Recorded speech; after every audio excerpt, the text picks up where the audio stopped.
नमस्कार दर्शक बंधु मु आज यही वीडियो रे आपण मानकु कहिबाकू जाउची वेजिटेबल इडली किपरि प्रस्तुत करंती। जदि आपण माने केही चैनल रे नुआ थांती चैनल को सब्सक्राइब करंतु एवं पाखरे आसुथिबा बेल आइकन टी ऊपरे प्रेस करी पुनी ऑल नोटिफिकेशंस ऊपरे क्लिक कर दियंतु ताहेले एमिति जहा भी किछि नुआ नुआ रोसई संबंधी वीडियो अपलोड करबी सर्वप्रथमे आपण माने देखिबाकू पाई परिबे एवं चैनल को यथेष्ट मात्रा लाइक शेयर करने भूलिबेनी। ताहेले चलंतु देखिनबा वेजिटेबल इडली किपरि प्रस्तुत करंती एवं एथिपाई कौन कौन सामग्री प्रथमे नेबाकू हुए।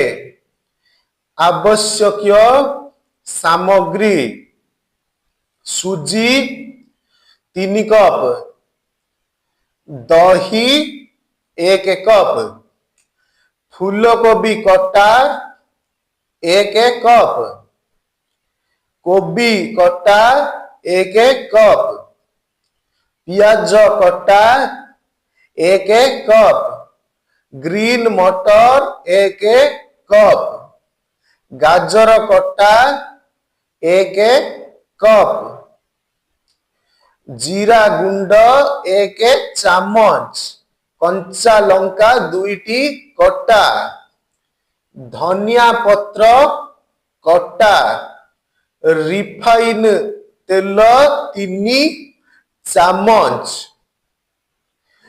जीरा अर्ध चामच, पानी अल्प, स्वाद अनुसारे लूण। प्रस्तुति प्रणाली सुजी दही जीरा गुंड पानी लूण बहलिया करी गोलाई 2 घंटा रखी दियंतु।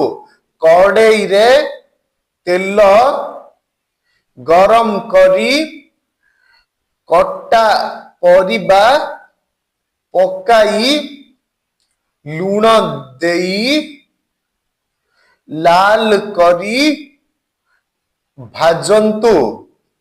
इडली छांचरे तेल घसी गोलना देई परिबा पूर मझिरे देई पुणी गोलना उपरे देई घोड़नी देई चुली रे बसांतु। सिझी गले इडली ठंडा हेले ओल्हाई काढ़ी आणंतु।